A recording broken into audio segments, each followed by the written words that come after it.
হচ্ছে status of surrender entries as on 31/12/2018। 1998 আগে মোট 3717 জন তারা সারেন্ডার করেছে, 3717। এবং তখন কতগুলি স্কিম ছিল? কি স্কিম? পিগারিয়ান botany scheme, fishery bed scheme, agriculture power tiller scheme, horticulture bed scheme, small business scheme, rubber plantation, house under HDS, এই স্কিমগুলি ছিল। পোস্ট 98 এর পরে এটা চেঞ্জ হয়েছে। আপনারা জানেন যে পরবর্তী রাজ্য সরকারের প্রকল্প রয়েছে, যেমন পশু প্রতিপালন ভিত্তিক প্রকল্প, 3টা দুগ্ধবতী গাভী অথবা 2টা দুগ্ধবতী গাভী অথবা 10টা শুয়োর, 10টা ছাগল, 1টা ছাগল। আরেকটা আছে কৃষি এবং উদ্যান ভিত্তিক প্রকল্প, 1 হেক্টরে কলার চাষ অথবা 1 হেক্টরে আনারসের চাষ অথবা কৃষি সার্ভিস সেন্টার স্থাপন। মৎস্য ভিত্তিক আছে শুকর এবং মৎস্য উৎপাদন ভিত্তিক প্রকল্প, মৎস্য উৎপাদনের জন্য জলাশয় তৈরি অথবা হাঁস পালন, মৎস্য উৎপাদন ভিত্তিক প্রকল্প, জলাশয় খনন করা অথবা মৎস্য পোনা উৎপাদন এবং জলাশয় খনন, এবং এগুলি রয়েছে।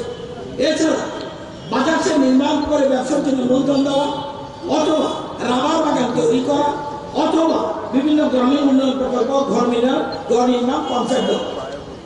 কেন্দ্রীয় সরকার 6 ফেব্রুয়ারি 2018 এই বছর, গত বছর এটা তারা চেঞ্জ করেছে। সেন্ট্রাল গভর্নমেন্ট বলছে বর্তমানে কেন্দ্রীয় প্রকল্প অনুযায়ী আত্মসমর্পণকারী বড়িদের নিম্নলিখিত সুবিধাগুলি দেওয়া হয়। What is this? 36 মাসের ট্রেনিং এবং ট্রেনিং চলাকালে 6000 টাকা করে প্রতি মাসে।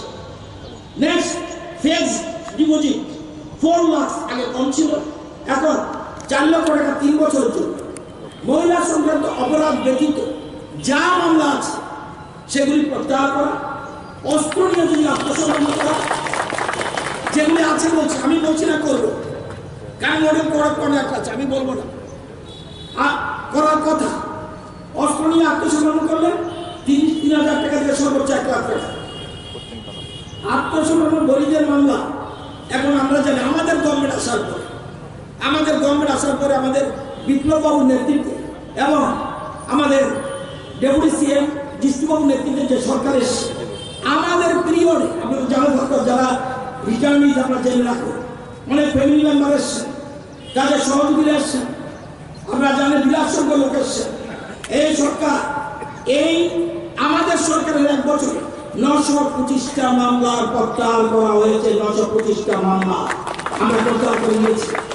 যেহেতু মডেল কোড অফ কন্ডাক্ট চালু আছে, আরো অনেক মামলা রয়েছে, কিন্তু আপনাদের এখানে অনেক মেমোরেন্ডাম আমরা দিয়েছে, সেখানে অনেক কিছু আছে, আমি সবগুলি বলতে যাব না। সেখানে এই দাবিগুলি অনেকগুলি যথেষ্ট গুরুত্ব রয়েছে। তো এগুলি কিভাবে কি করা যায় আমাদের রাজ্যের মুখ্যমন্ত্রী বলবে। আমরা পরবর্তী সময় নির্বাচন শেষ করে আমাদের ক্যাবিনেট বসে পরবর্তী সময় মডেল কোড অফ কন্ডাক্টকে মাথায় রেখে যা যা করার প্রয়োজনীয় ব্যবস্থা গ্রহণ করা। আমি বক্তব্য বেশি বাড়াচ্ছি না।